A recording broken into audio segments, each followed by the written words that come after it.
Chemical equations क्या है? Chemical equations होता क्या चीज़ है कि हम क्या करते हैं, जैसे मैंने लिख दिया इसको, magnesium plus hydrochloric acid gives magnesium chloride plus hydrogen gas. अब इतने बड़े इक्वेशन को, जो हमारे पास केमिकल इक्वेशन है, इसको हमें करना क्या है, सिंबॉलिक रिप्रेजेंटेशन देना है। सिंबॉलिक का मतलब ये है, इसको इनके फार्मूले में इनका जो रिप्रेजेंटेशन है उस रिप्रेजेंटेशन में लिखना है। जैसे कि मैग्नीशियम का होता है Mg, हाइड्रोक्लोरिक एसिड के लिए रिप्रेजेंटेशन होता है HCl, मैग्नीशियम क्लोराइड का हो जाएगा MgCl2 और हाइड्रोजन गैस के लिए होता है H2। ये जो मैंने इतना बड़ा इक्वेशन लिखा था, इसको मैंने क्या कर दिया, ये छोटे से रिप्रेजेंटेशन में लिख दिया in terms of their formulae as well as in terms of their है। इस इक्वेशन को मैंने क्या कर दिया, छोटे से सिंबॉलिक फॉर्म में लिख दिया। And this symbolic representation of the chemical reaction is known as, क्या कहते हैं, केमिकल इक्वेशन कहते हैं। यदि कोई कहता है what is chemical equation, the symbolic representation of a chemical reaction is known as, क्या कहते हैं, हम केमिकल इक्वेशन कहते हैं। तो सिंबॉलिक रिप्रेजेंटेशन है ना। हम ऐसे लिख सकते हैं, the symbolic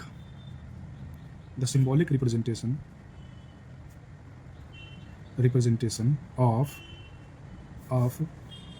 of a chemical reaction symbolic representation of a chemical reaction is known as chemical equation।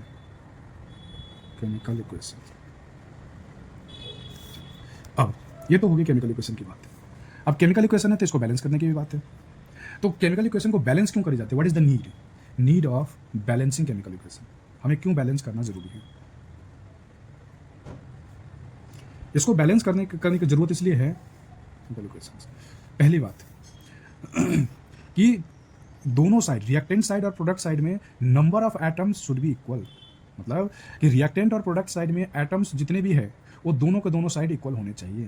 पहले पॉइंट तो ये हो गया है ना। पहला पॉइंट क्या लिखो तुम्हारे पास, ये कि it is necessary to balance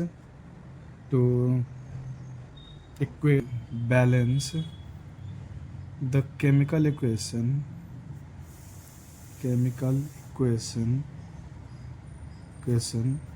so that the number of atoms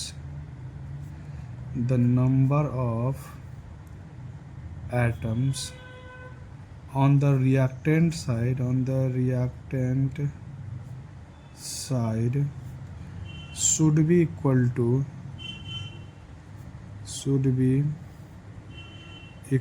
to the number of atoms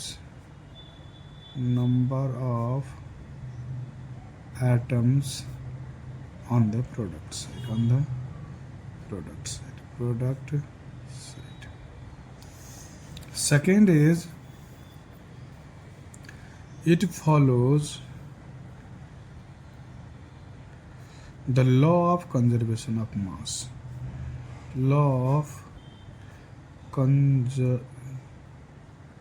conservation of mass। Third is the number of moles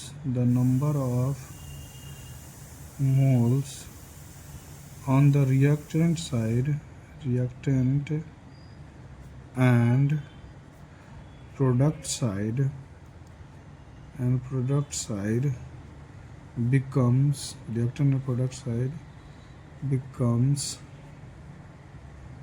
equal।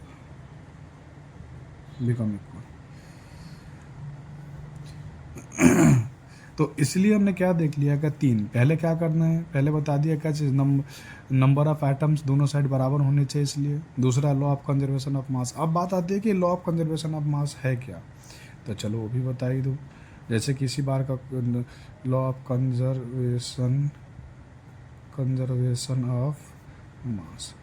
Law of conservation of मास कहते हैं, मास can neither be created, है ना। It states that, ऐसे लिख दो, it states that mass can neither be created can neither be created not be destroyed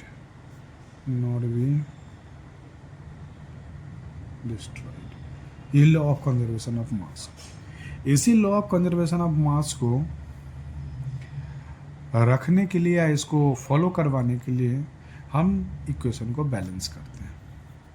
तो ये तो बात होगी केमिकल इक्वेशन से रिलेटेड। अब बैलेंस कैसे करेंगे? तो बैलेंस की जहाँ तक बात है तो करना क्या होता है, हमें वही ध्यान में रखना होता है कि सबसे पहले हम रिएक्टेंट एंड प्रोडक्ट साइड को कैसे बैलेंस करेंगे। तो एक पहले छोटा सा एग्जांपल, पहले बिल्कुल इजी एग्जांपल लेके मैं समझाता हूँ, फिर थोड़ा सा मुश्किल, फिर और मुश्किल करते हुए जाएंगे। तो पहले मैं बता रहा हूँ सिंपलर एग्जांपल से। तो हमारा स्टार्ट होता है क्या चीज़? Balancing chemical equation. Balancing chemical equation ये 10th क्लास के लिए काफ़ी इम्पोर्टेंट पार्ट है।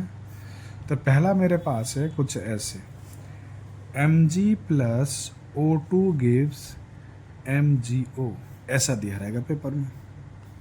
हमें पहले मैंने बताया था ये हमारा रिएक्टेंट साइड है, ये प्रोडक्ट साइड है। इस रिएक्टेंट साइड को मैंने लिख दिया लेफ्ट हैंड साइड और इस प्रोडक्ट साइड को लिख दिया राइट हैंड साइड। अब देखेंगे लेफ्ट हैंड साइड में कौन कौन सा मेटल है।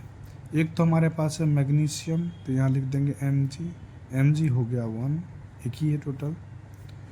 ऑक्सीजन हमारे पास है 2 लगा दिया। इसी तरीके से Mg यहाँ पे 1 है और ऑक्सीजन भी हमारे पास 1 है। हम क्या देखते हैं, मैग्नीशियम दोनों तरफ 1 है तो बैलेंस है, लेकिन ऑक्सीजन यहाँ पे 2 है, यहाँ पे 1 है, ये बैलेंस नहीं है। तो हम क्या करेंगे,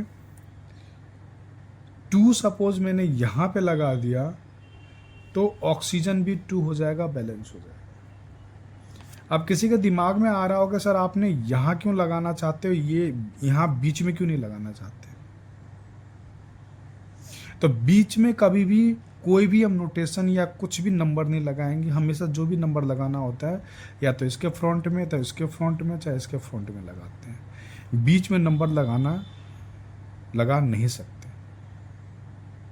हाँ, ऐसे Mg2 को वो लगा के दे सकते हैं। हम जो बैलेंस करेंगे तो हमारा काम है सिर्फ यहाँ पे लगाना। तो उसके हिसाब से मैंने क्या कर दिया, ऑक्सीजन को बैलेंस करने के लिए मैंने 2 यहाँ लगा दिया।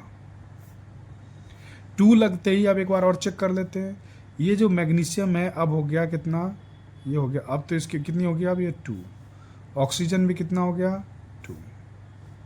इधर देखते हैं, ऑक्सीजन तो भाई बैलेंस हो गया, ठीक है। मैग्नीशियम कितना रह गया, 1 ही रह गया। तो मैं यहाँ पे 2 लगा दूँ तो ये भी मैग्नीशियम भी कितनी हो जाएगी, 2। अब देखो भाई, मैग्नीशियम बैलेंस हो गया, ऑक्सीजन बैलेंस है, तो ये एक बैलेंस इक्वेशन है। ये सबसे इजी वाला पार्ट था। देखते हैं, ये था बिल्कुल आसान वाला था। एक दूसरा एग्जांपल देख लेते हैं, वो भी इजी है, लेकिन आप चाहो तो खुद से भी कर सकते हो। देख लो, ये है मेरे पास H2, यहाँ पे लगा दिया O2 एंड दिस गिव्स हमारे पास H2O। ऐसा वो करके पेपर में देते हैं और आपसे बोला जाएगा कि इस इक्वेशन को बैलेंस करो। तो फिर हम वही काम करेंगे, left hand side, right hand side. Left hand में हाइड्रोजन कितना है, 2 है। ऑक्सीजन कितना है, 2 है। राइट हैंड साइड में भी देखेंगे, हाइड्रोजन मेरे पास 2 है, ऑक्सीजन कितना है हमारे पास, 1। तो चलो भाई चेक करते हैं बैलेंस है या नहीं। हाइड्रोजन तो 2 बैलेंस है भाई, बट ऑक्सीजन देखे इस साइड में 2, इस साइड में कितना है, 1। बैलेंस तो नहीं है। जब बैलेंस नहीं है तो हम क्या करेंगे, इस साइड के ऑक्सीजन के पास हम यहाँ पे 2 लगाएंगे। 2 इसलिए यहाँ पे लगता है कि 2 लगने से ये ऑक्सीजन के लिए भी 2 हो गया, ये हो गया हमारे पास कितना अब ऑक्सीजन, ये हो गया 2। लेकिन कहोगे सर आपने हाइड्रोजन को तो फिर 4 बना दिए, 2 2 जा, सही बात है 4 हो गया। तो हमें क्या करना होगा, एक ऑक्सीजन बैलेंस करने के चक्कर में हाइड्रोजन क्या होगा तुम्हारा 4 हो जा रहा है। अब इसी 4 के हिसाब से इसको भी चेंज करना होगा, क्योंकि ऑक्सीजन तो बैलेंस हो गया। हाइड्रोजन इस साइड 4 और इस साइड में 2, तो मैं क्या करूँगा 2 से मल्टीप्लाई कर दो, देखो 2 2 जा 4 हो जाएगा, तो ये भी हमारे पास 4 हो गया। अब चेक करो, देखो दोनों, ये भी हाइड्रोजन बैलेंस, ऑक्सीजन बैलेंस, ये बैलेंस केमिकल इक्वेशन। ठीक है भाई, तो ये बात हो गई इसकी।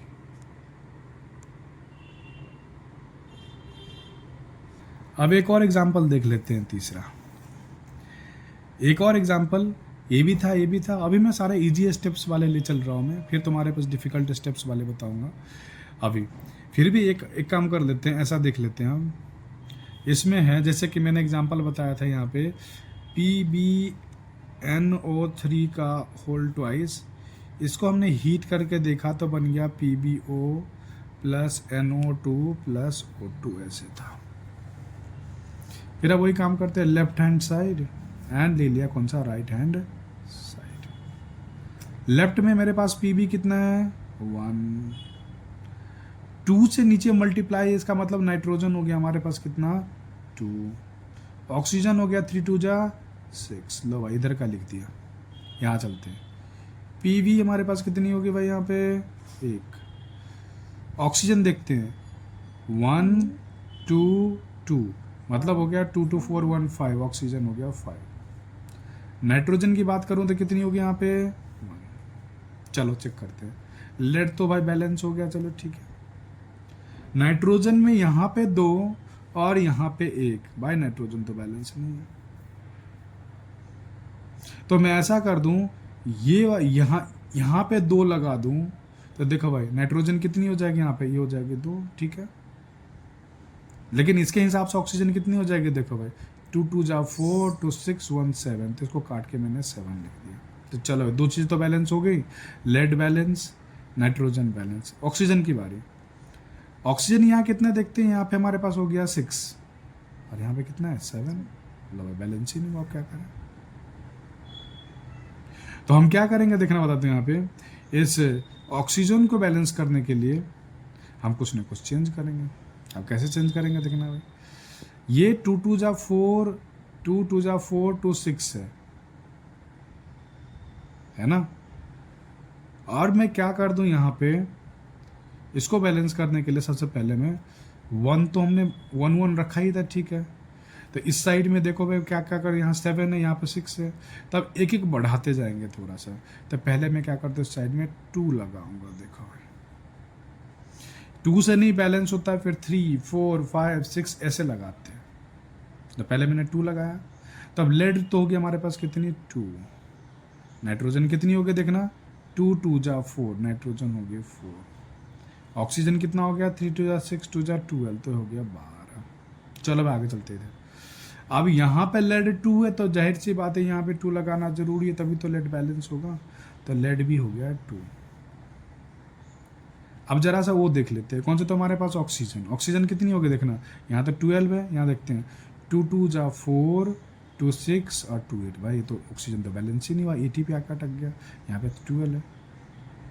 और नाइट्रोजन यहाँ पे कितना है देखना 2 2 जा 4 भी यहाँ पे, 2 इसका 4, तो यहाँ पे मैं क्या कर दूँ, नाइट्रोजन को कर दूँ मैं 4, तो नाइट्रोजन मेरे पास हो गया बैलेंस। अब जैसे बैलेंस हो गया तो फिर एक बार ऑक्सीजन को चेक कर लेते हैं। तो देखना 4 2 जा 8 2 10 और 2 12, देखो ऑक्सीजन 12। अब देखना 12 12 ऑक्सीजन है, लेड 2 हो गया, ये 4 हो गया, बैलेंस इक्वेशन हो गया भाई। तो ये थोड़ा सा डिफ़िकल्ट लेवल था, इसको हम क्या करेंगे बाद में देखेंगे कि इसको, जिसको मैं बार बार कट करके करना पड़ता है उसको थोड़ा सा हम एवरेज लेवल में मानते हैं। ये ऊपर वाला तुम्हारे पास कौन कौन सा एक ही बार में बैलेंस हुआ था, ये ईजी वाला था। तो मैंने डिफ़िकल्ट वाला एक करवा दिया कि तुम्हें क्या करना होगा, बार बार कट करके, तब तक तुम्हें क्या करना होगा, नंबर को यहाँ बैठाते जाओ 1 2 3 4 5, जब तक कि सारा का सारा बैलेंस नहीं हो जाए। तो ये एक तरीका होगा। एक देखना, एक और बता दूँ, 4th नंबर में हमारे पास है, तुम्हारे मैं बुक का ही ले लेता हूँ, बुक का ले लेते हैं। यहाँ पे ये ले लिया, सपोज यहाँ पे ये ले लेता हूँ Zn प्लस ले लिया तुम्हारा कौन सा HCl। ये भी इजी है बिल्कुल, जितना मुश्किल होता उतना नहीं है। ये Cl2 प्लस लगा दिया हाइड्रोजन गैस। देखो भाई मेरे हिसाब से तुम बैलेंस कर सकते हो। यहाँ लगा दिया लेफ्ट हैंड साइड, यहाँ बता दिया राइट हैंड साइड। यहाँ पे Zn की वैल्यू 1 है, हाइड्रोजन भी 1 है और Cl भी 1 है। इसी तरीके से Zn यहाँ पे 1 है, Cl यहाँ पे 2 है और हाइड्रोजन भी 2 है। तो Zn तो भाई बैलेंस हो गया। Cl यहाँ पे 1 और Cl यहाँ पे 2, बैलेंस ही नहीं है। तो मैं क्या करता हूँ, यहाँ पे 2 लगा दूँ। 2 लगते ही यहाँ पे हो गया हाइड्रोजन भी 2 और Cl भी 2। तो देखो भाई सब बराबर है, Zn 1 H2 Cl 2, ये हो गया बैलेंस। तो इस तरीके से क्या है, ये बैलेंस करने का तरीका है ना। अब और डिफ़िकल्ट लेवल और थोड़ा सा ऊपर लेवल का और मैं करवाता हूँ तुम लोगों को, है ना। तो ये अभी इतना था कि इन सब के ऊपर देखो, प्रैक्टिस करो, ज़रूरत है इसकी। क्वेश्चंस होगा तो और मैं डाल देता हूँ, है ना। तो ये है तुम्हारा इसमें।